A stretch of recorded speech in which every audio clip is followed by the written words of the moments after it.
Wuthering Heights by Emily Brontë, Chapter 17. Recording by Ruth Golding.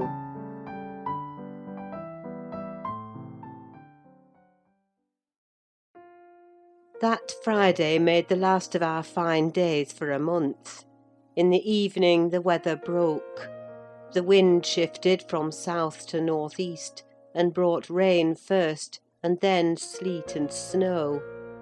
On the morrow one could hardly imagine that there had been 3 weeks of summer. The primroses and crocuses were hidden under wintry drifts.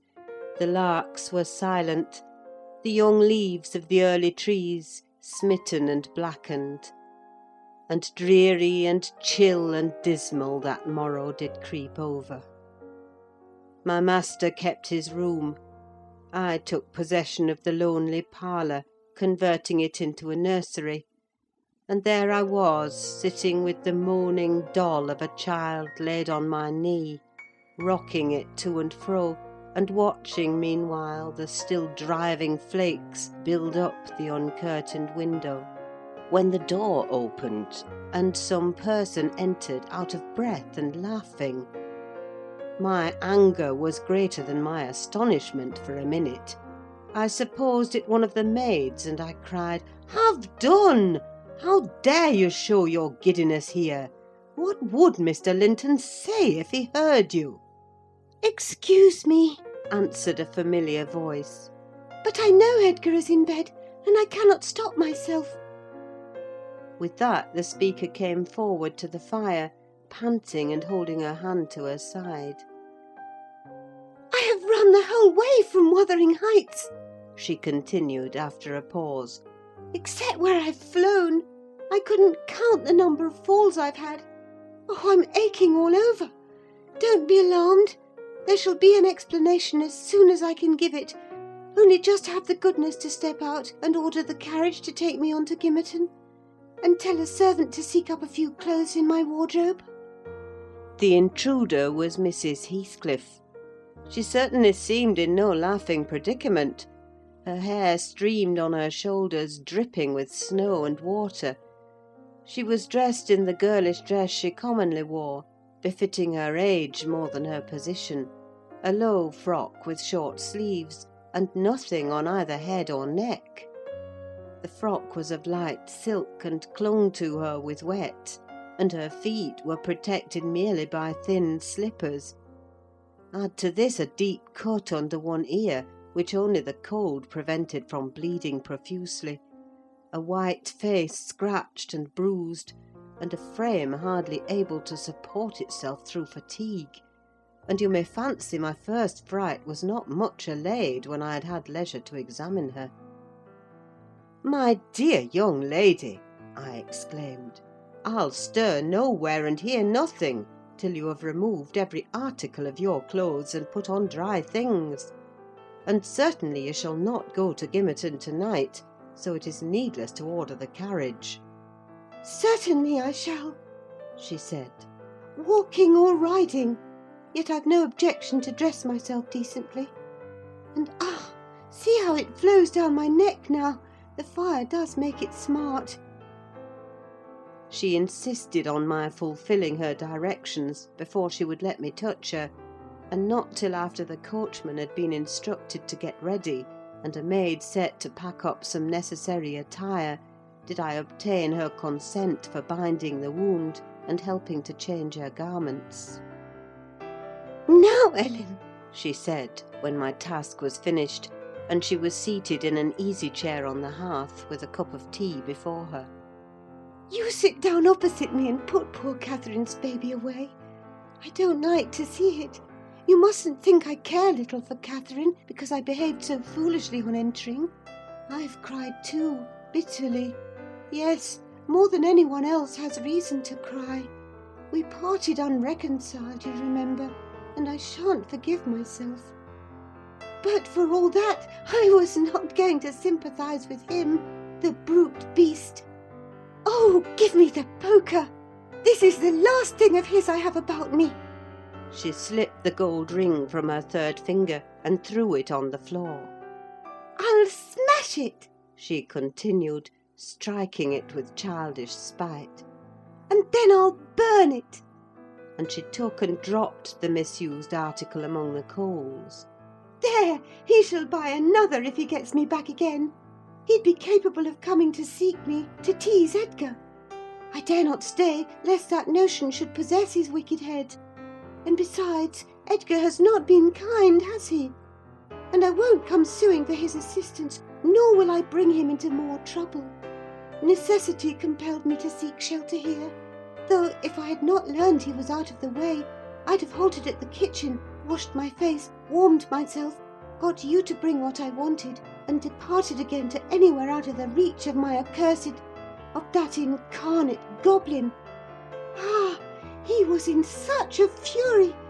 If he had caught me, it's a pity Earnshaw is not his match in strength. I wouldn't have run till I'd seen him all but demolished, had Hindley been able to do it." "Well, don't talk so fast, miss," I interrupted. "You'll disorder the handkerchief I've tied round your face and make the cut bleed again. Drink your tea and take breath, and give over laughing. Laughter is sadly out of place under this roof and in your condition." "An undeniable truth," she replied. "Listen to that child. It maintains a constant wail. Send it out of my hearing for an hour. I shan't stay any longer." I rang the bell and committed it to a servant's care. And then I inquired what had urged her to escape from Wuthering Heights in such an unlikely plight, and where she meant to go, as she refused remaining with us. "I ought and I wished to remain," answered she. "To cheer Edgar and take care of the baby, for two things, and because the Grange is my right home. But I tell you he wouldn't let me. Do you think he could bear to see me grow fat and merry? Could bear to think that we were tranquil, and not resolve on poisoning our comfort? Now I have the satisfaction of being sure that he detests me, to the point of its annoying him seriously to have me within earshot or eyesight. I notice, when I enter his presence, the muscles of his countenance are involuntarily distorted into an expression of hatred, partly arising from his knowledge of the good causes I have to feel that sentiment for him, and partly from original aversion. It is strong enough to make me feel pretty certain that he would not chase me over England, supposing I contrived a clear escape, and therefore I must get quite away. I've recovered from my first desire to be killed by him. I'd rather he killed himself. He has extinguished my love effectually, and so I'm at my ease.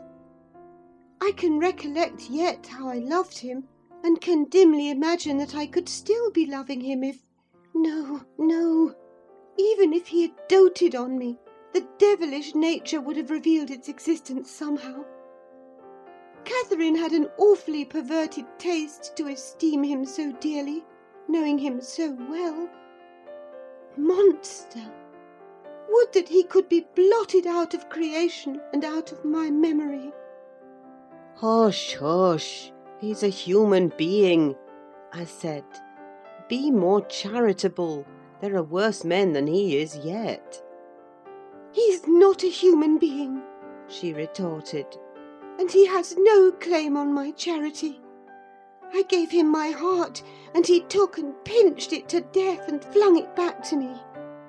People feel with their hearts, Ellen, and since he has destroyed mine, I have not power to feel for him, and I would not, though he groaned from this to his dying day, and wept tears of blood for Catherine.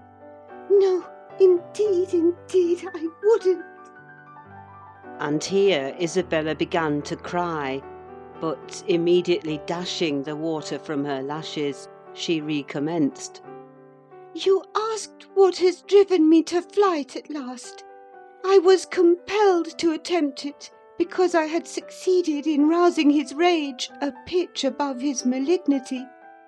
Pulling out the nerves with red-hot pincers requires more coolness than knocking on the head, He was worked up to forget the fiendish prudence he boasted of, and proceeded to murderous violence. I experienced pleasure in being able to exasperate him. The sense of pleasure woke my instinct of self-preservation, so I fairly broke free. And if ever I come into his hands again, he is welcome to a signal revenge. Yesterday, you know, Mr. Earnshaw should have been at the funeral. He kept himself sober for the purpose, tolerably sober, not going to bed mad at 6 o'clock and getting up drunk at 12. Consequently, he rose in suicidal low spirits, as fit for the church as for a dance, and instead he sat down by the fire and swallowed gin or brandy by tumblerfuls. Heathcliff, I shudder to name him, has been a stranger in the house from last Sunday till to-day. Whether the angels have fed him or his kin beneath, I cannot tell, but he has not eaten a meal with us for nearly a week. He has just come home at dawn and gone upstairs to his chamber, locking himself in, as if anybody dreamt of coveting his company. There he has continued, praying like a Methodist, only the deity he implored is senseless dust and ashes, and God, when addressed, was curiously confounded with his own black father.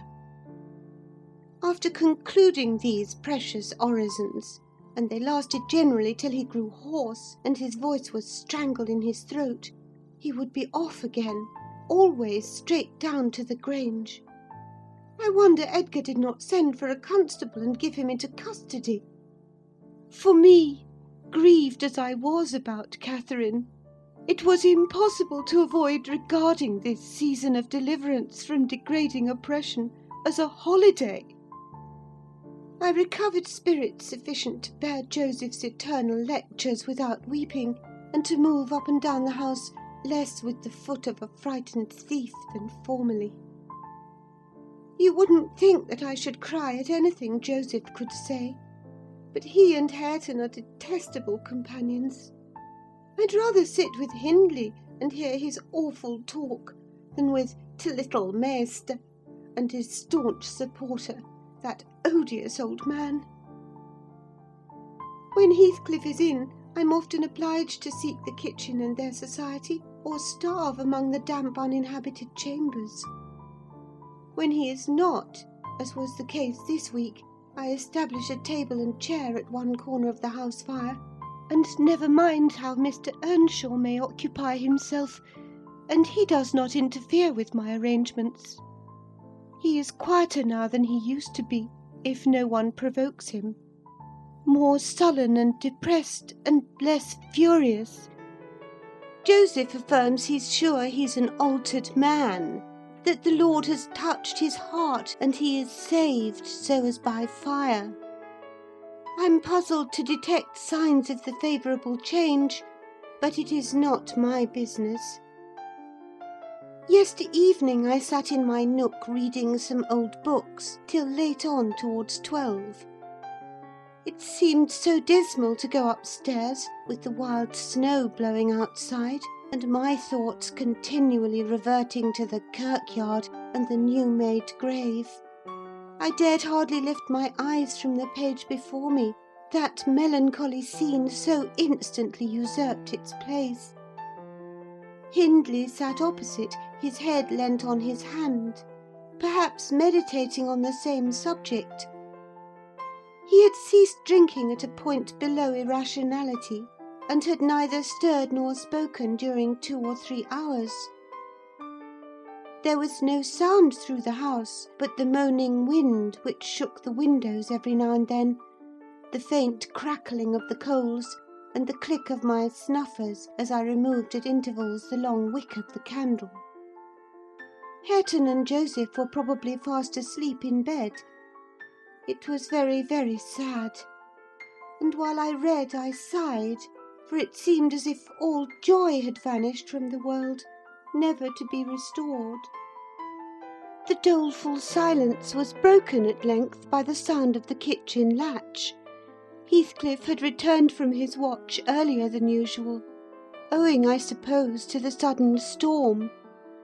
That entrance was fastened, and we heard him coming round to get in by the other. I rose with an irrepressible expression of what I felt on my lips, which induced my companion, who had been staring towards the door, to turn and look at me. "I'll keep him out 5 minutes," He exclaimed. "You won't object?" "No, you may keep him out the whole night for me," I answered. "Do put the key in the lock and draw the bolts."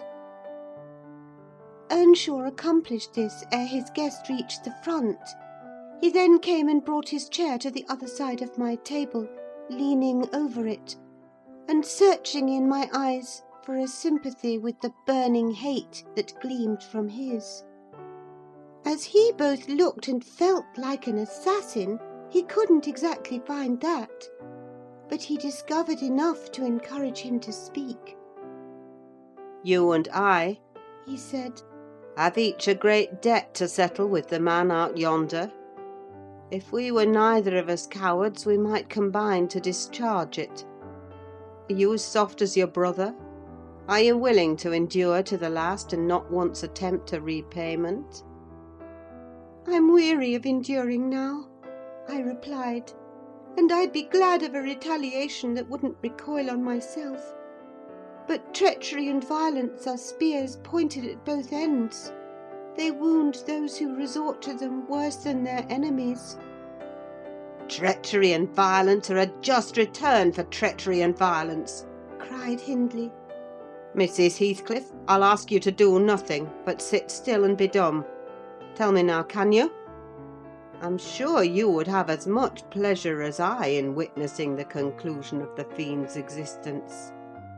He'll be your death unless you overreach him, and he'll be my ruin. Damn the hellish villain! He knocks at the door as if he were master here already. Promise to hold your tongue, and before that clock strikes, it wants 3 minutes of 1, you're a free woman." He took the implements which I described to you in my letter from his breast, and would have turned down the candle. I snatched it away, however, and seized his arm. "I'll not hold my tongue," I said. "You mustn't touch him. Let the door remain shut, and be quiet." "No, I've formed my resolution, and by God I'll execute it!" cried the desperate being. "I'll do you a kindness in spite of yourself, and Hareton justice, and you needn't trouble your head to screen me. Catherine is gone. Nobody alive would regret me, or be ashamed, though I cut my throat this minute, and it's time to make an end." I might as well have struggled with a bear, or reasoned with a lunatic. The only resource left me was to run to a lattice and warn his intended victim of the fate which awaited him. "You'd better seek shelter somewhere else tonight," I exclaimed, in rather a triumphant tone. "Mr. Earnshaw has a mind to shoot you if you persist in endeavouring to enter." "You'd better open the door, you—" he answered, addressing me by some elegant term that I don't care to repeat. "I shall not meddle in the matter," I retorted again. "Come in and get shot, if you please. I've done my duty." With that I shut the window and returned to my place by the fire, having too small a stock of hypocrisy at my command to pretend any anxiety for the danger that menaced him. Earnshaw swore passionately at me, affirming that I loved the villain yet, and calling me all sorts of names for the base spirit I evinced. And I, in my secret heart, and conscience never reproached me, thought what a blessing it would be for him should Heathcliff put him out of misery, and what a blessing for me should he send Heathcliff to his right abode. As I sat nursing these reflections, the casement behind me was banged onto the floor by a blow from the latter individual, and his black countenance looked blightingly through. The stanchion stood too close to suffer his shoulders to follow, and I smiled, exulting in my fancied security. His hair and clothes were whitened with snow, and his sharp cannibal teeth, revealed by cold and wrath, gleamed through the dark. Isabella, let me in or I'll make you repent. He gurned, as Joseph calls it. I cannot commit murder, I replied. Mr. Hindley stands sentinel with a knife and loaded pistol. Let me in by the kitchen door, he said. Hindley will be there before me, I answered, and that's a poor love of yours that cannot bear a shower of snow. We were left at peace in our beds as long as the summer moon shone, but the moment a blast of winter returns, you must run for shelter. Heathcliff, if I were you, I'd go stretch myself over her grave and die like a faithful dog. The world is surely not worth living in now, is it? You had distinctly impressed on me the idea that Catherine was the whole joy of your life. I can't imagine how you think of surviving her loss. He's there, is he? Exclaimed my companion, rushing to the gap. If I can get my arm out, I can hit him. I'm afraid, Ellen, you'll set me down as really wicked, but you don't know all, so don't judge. I wouldn't have aided or abetted an attempt on even his life for anything. Wish that he were dead, I must, and therefore I was fearfully disappointed and unnerved by terror for the consequences of my taunting speech, when he flung himself on Earnshaw's weapon and wrenched it from his grasp. The charge exploded, and the knife, in springing back, closed into its owner's wrist. Heathcliff pulled it away by main force, slitting up the flesh as it passed on, and thrust it, dripping, into his pocket. He then took a stone, struck down the division between two windows, and sprang in. His adversary had fallen senseless with excessive pain and the flow of blood that gushed from an artery or a large vein.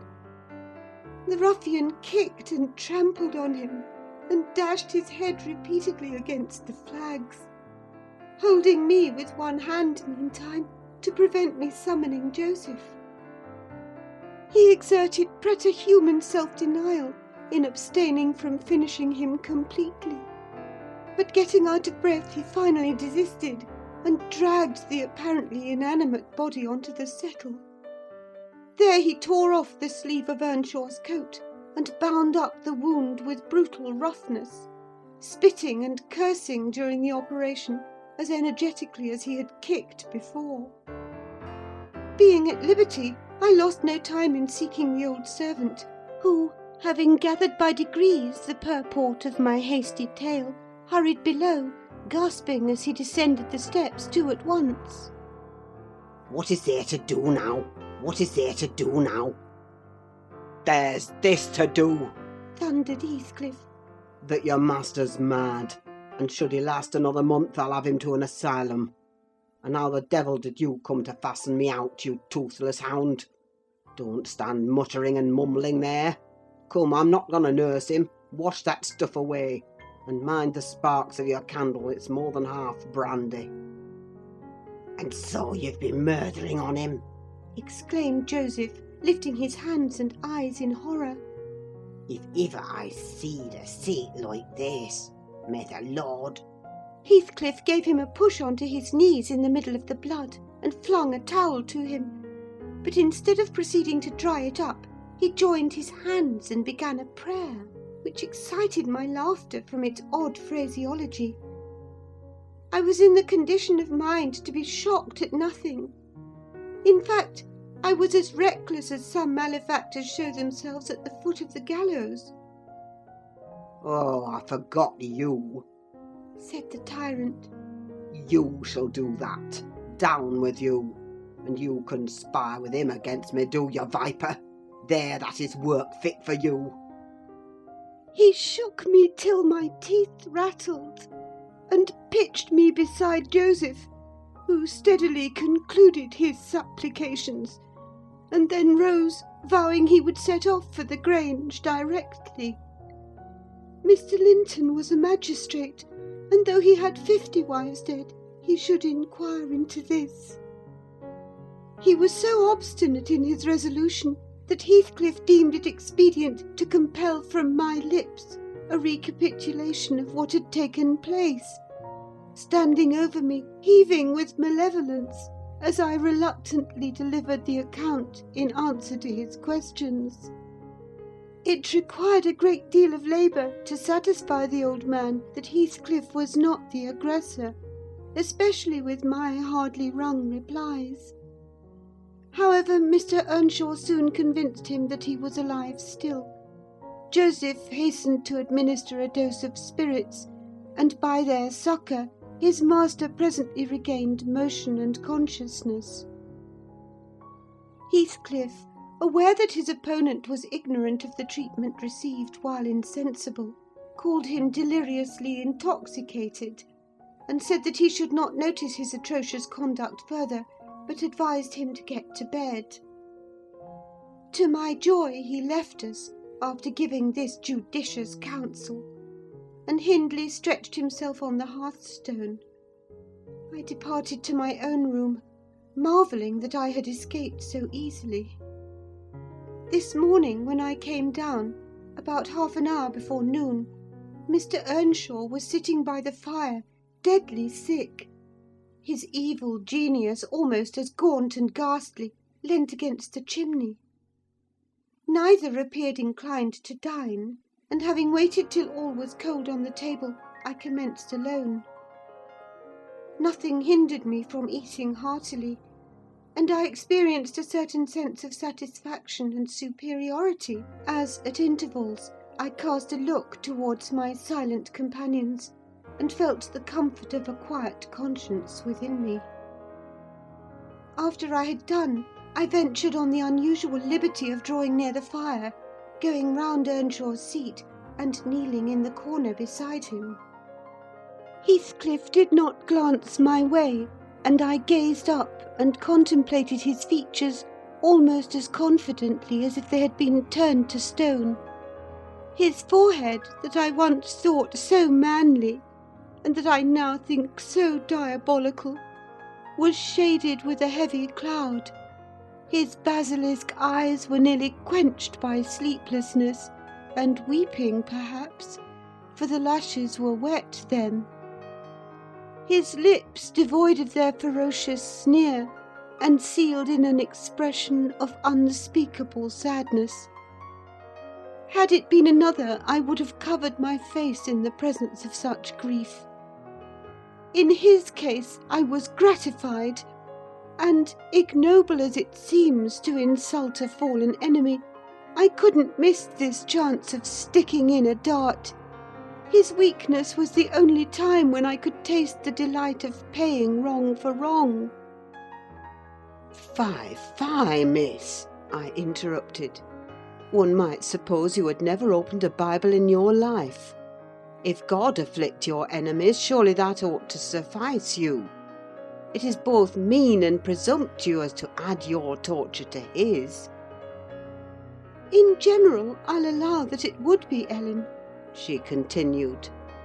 But what misery laid on Heathcliff could content me, unless I have a hand in it? I'd rather he suffered less, if I might cause his sufferings, and he might know that I was the cause. Oh, I owe him so much! On only one condition can I hope to forgive him. It is if I may take an eye for an eye, a tooth for a tooth. For every wrench of agony, return a wrench. Reduce him to my level. As he was the first to injure, make him the first to implore pardon. And then, why then, Ellen, I might show you some generosity. But it is utterly impossible I can ever be revenged, and therefore I cannot forgive him. Hindley wanted some water, and I handed him a glass, and asked him how he was. Not as ill as I wish, he replied. But leaving out my arm, every inch of me is as sore as if I had been fighting with a legion of imps. Yes, no wonder, was my next remark. Catherine used to boast that she stood between you and bodily harm. She meant that certain persons would not hurt you for fear of offending her. It's well people don't really rise from their grave, or last night she might have witnessed a repulsive scene. Are not you bruised and cut over your chest and shoulders? I can't say. He answered. But what do you mean? Did he dare to strike me when I was down? He trampled on and kicked you, and dashed you on the ground, I whispered, and his mouth watered to tear you with his teeth, because he's only half man, not so much, and the rest fiend. Mr. Earnshaw looked up, like me, to the countenance of our mutual foe, who, absorbed in his anguish, seemed insensible to anything around him. The longer he stood, the plainer his reflections revealed their blackness through his features.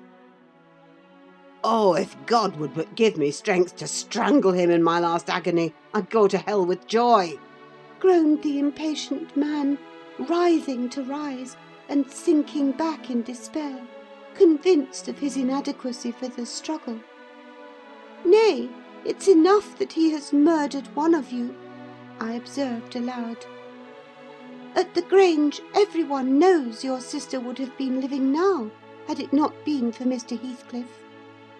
After all, it is preferable to be hated than loved by him. When I recollect how happy we were, how happy Catherine was before he came, I'm fit to curse the day. Most likely, Heathcliff noticed more the truth of what was said than the spirit of the person who said it. His attention was roused, I saw, for his eyes rained down tears among the ashes, and he drew his breath in suffocating sighs. I stared full at him and laughed scornfully.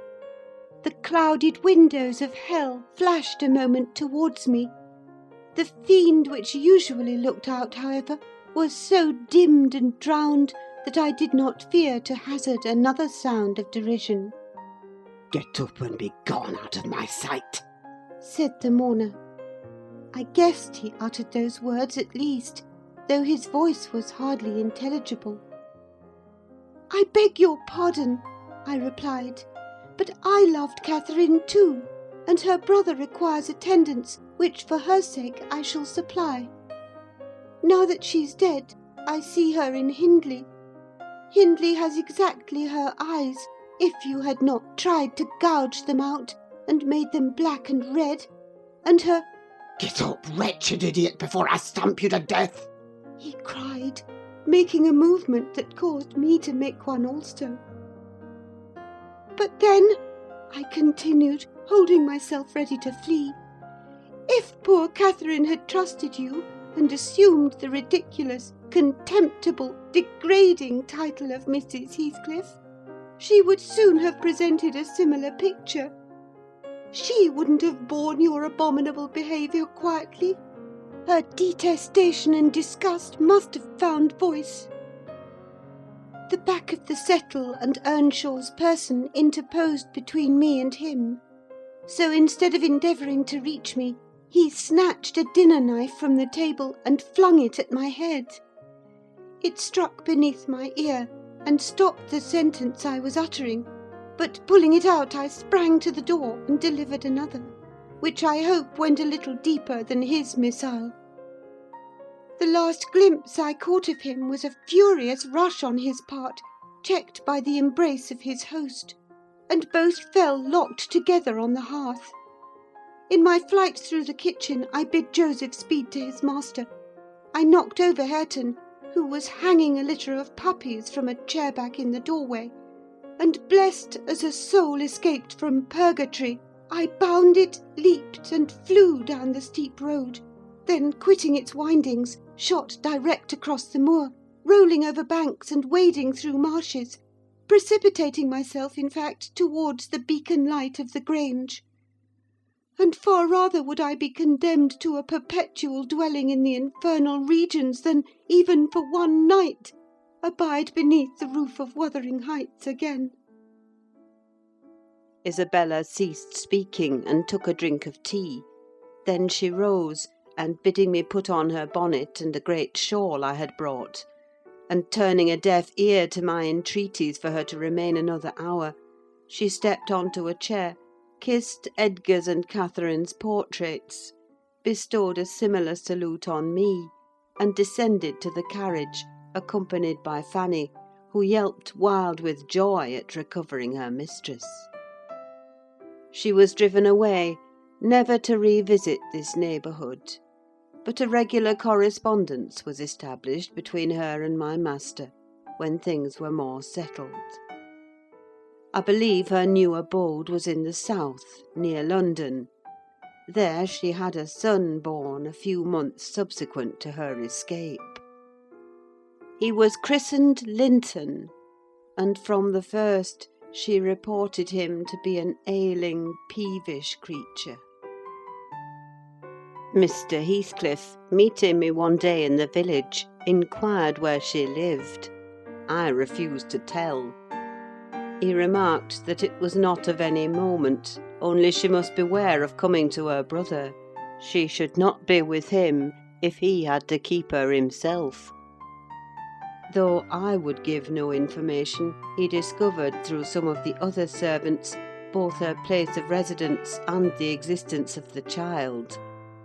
Still, he didn't molest her, for which forbearance she might thank his aversion, I suppose. He often asked about the infant when he saw me, and on hearing its name, smiled grimly, and observed, "They wish me to hate it too, do they?" "I don't think they wish you to know anything about it," I answered. "But I'll have it," he said. "when I want it. They may reckon on that." Fortunately, its mother died before the time arrived, some 13 years after the decease of Catherine, when Linton was 12 or a little more. On the day succeeding Isabella's unexpected visit, I had no opportunity of speaking to my master. He shunned conversation, and was fit for discussing nothing. When I could get him to listen, I saw it pleased him that his sister had left her husband, whom he abhorred with an intensity which the mildness of his nature would scarcely seem to allow. So deep and sensitive was his aversion, that he refrained from going anywhere where he was likely to see or hear of Heathcliff. Grief, and that together, transformed him into a complete hermit. He threw up his office of magistrate, ceased even to attend church, avoided the village on all occasions, and spent a life of entire seclusion within the limits of his park and grounds, only varied by solitary rambles on the moors, and visits to the grave of his wife, mostly at evening, or early morning before other wanderers were abroad. But he was too good to be thoroughly unhappy long. He didn't pray for Catherine's soul to haunt him. Time brought resignation, and a melancholy sweeter than common joy. He recalled her memory with ardent, tender love, and hopeful aspiring to the better world, where he doubted not she was gone. And he had earthly consolation and affections also. For a few days, I said, he seemed regardless of the puny successor to the departed. That coldness melted as fast as snow in April, and ere the tiny thing could stammer a word or totter a step, it wielded a despot's sceptre in his heart. It was named Catherine, but he never called it the name in full, as he had never called the first Catherine short, probably because Heathcliff had a habit of doing so. The little one was always Cathy. It formed to him a distinction from the mother, and yet a connection with her. and his attachment sprang from its relation to her far more than from its being his own. I used to draw a comparison between him and Hindley Earnshaw, and perplex myself to explain satisfactorily why their conduct was so opposite in similar circumstances. They had both been fond husbands, and were both attached to their children, and I could not see how they shouldn't both have taken the same road, for good or evil. But I thought in my mind, Hindley, with apparently the stronger head, has shown himself sadly the worse and the weaker man. When his ship struck, the captain abandoned his post, and the crew, instead of trying to save her, rushed into riot and confusion, leaving no hope for their luckless vessel. Linton, on the contrary, displayed the true courage of a loyal and faithful soul. He trusted God, and God comforted him. One hoped, and the other despaired. They chose their own lots, and were righteously doomed to endure them. But you'll not want to hear my moralising, Mr. Lockwood. You'll judge as well as I can all these things. At least you'll think you will, and that's the same. The end of Earnshaw was what might have been expected. It followed fast on his sister's. There were scarcely 6 months between them. We at the Grange never got a very succinct account of his state preceding it. All that I did learn was on occasion of going to aid in the preparations for the funeral. Mr. Kenneth came to announce the event to my master. "Well, Nelly," said he, riding into the yard one morning, too early not to alarm me with an instant presentiment of bad news, "it's yours and my turn to go into mourning at present. Who's given us the slip now, do you think?" "Who?" I asked in a flurry. "Why, guess," he returned, dismounting, and slinging his bridle on a hook by the door. "And nip up the corner of your apron. I'm certain you'll need it." "Not Mr. Heathcliff, surely!" I exclaimed. "What, would you have tears for him?" said the doctor. "No, Heathcliff's a tough young fellow. He looks blooming to-day. I've just seen him. He's rapidly regaining flesh since he lost his better half." "Who is it, then, Mr. Kenneth?" I repeated impatiently. "Hindley Earnshaw, your old friend Hindley," he replied, "and my wicked gossip, though he's been too wild for me this long while. There, I said we should draw water, but cheer up, he died true to his character, drunk as a lord. Poor lad, I'm sorry too. One can't help missing an old companion, though he had the worst tricks with him that ever man imagined, and has done me many a rascally turn. He's barely 27, it seems. That's your own age. Who would have thought you were born in one year?" I confess this blow was greater to me than the shock of Mrs. Linton's death. Ancient associations lingered round my heart. I sat down in the porch and wept as for a blood relation, desiring Mr. Kenneth to get another servant to introduce him to the master. I could not hinder myself from pondering on the question, had he had fair play? Whatever I did, that idea would bother me. It was so tiresomely pertinacious that I resolved on requesting leave to go to Wuthering Heights and assist in the last duties to the dead. Mr. Linton was extremely reluctant to consent, but I pleaded eloquently for the friendless condition in which he lay, and I said my old master and foster brother had a claim on my services as strong as his own. Besides, I reminded him that the child Hareton was his wife's nephew, and in the absence of nearer kin, he ought to act as its guardian, and he ought to and must inquire how the property was left, and look over the concerns of his brother-in-law. He was unfit for attending to such matters then, but he bid me speak to his lawyer, and at length permitted me to go. His lawyer had been Earnshaw's also. I called at the village and asked him to accompany me. He shook his head and advised that Heathcliff should be let alone, affirming if the truth were known, Hareton would be found little else than a beggar.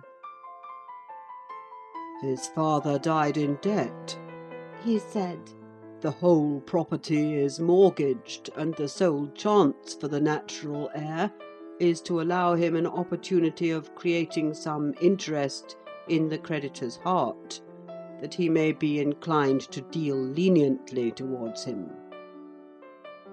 When I reached the Heights, I explained that I had come to see everything carried on decently, and Joseph, who appeared in sufficient distress, expressed satisfaction at my presence.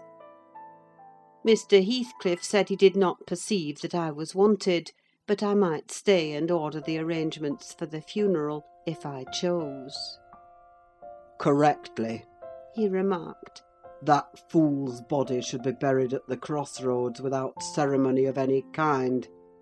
I happened to leave him 10 minutes yesterday afternoon, and in that interval he fastened the 2 doors of the house against me, and he has spent the night in drinking himself to death deliberately. We broke in this morning, for we heard him sporting like a horse, and there he was, laid over the settle, flaying and scalping would not have wakened him. I sent for Kenneth, and he came, but not till the beast had changed into carrion. He was both dead and cold and stark, and so you'll allow it was useless making more stir about him. The old servant confirmed this statement, but muttered, I'd rather he'd gone himself, doctor.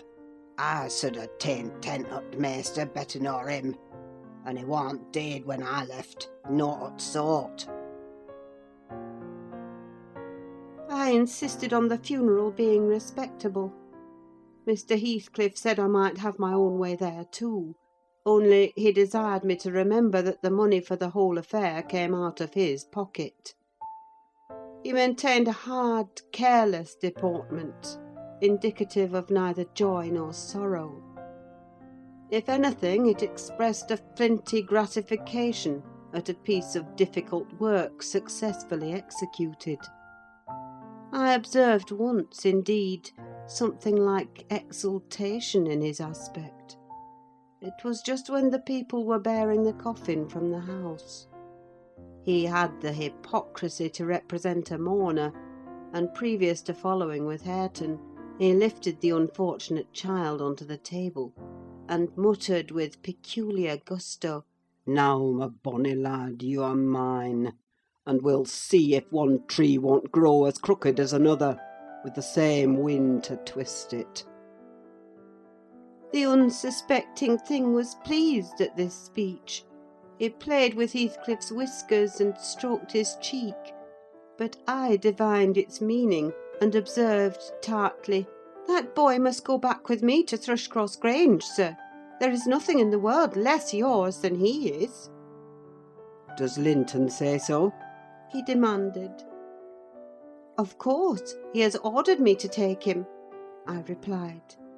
Well, Said the scoundrel, we'll not argue the subject now, but I have a fancy to try my hand at rearing a young one.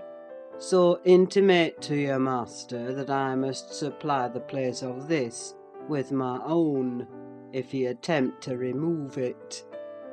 I don't engage to let Hareton go undisputed, but I'll be pretty sure to make the other come. Remember to tell him." This hint was enough to bind our hands. I repeated its substance on my return, and Edgar Linton, little interested at the commencement, spoke no more of interfering.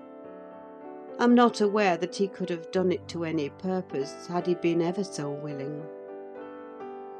The guest was now the master of Wuthering Heights. He held firm possession, and proved to the attorney who in his turn proved it to Mr. Linton, that Earnshaw had mortgaged every yard of land he owned for cash to supply his mania for gaming, and he, Heathcliff, was the mortgagee.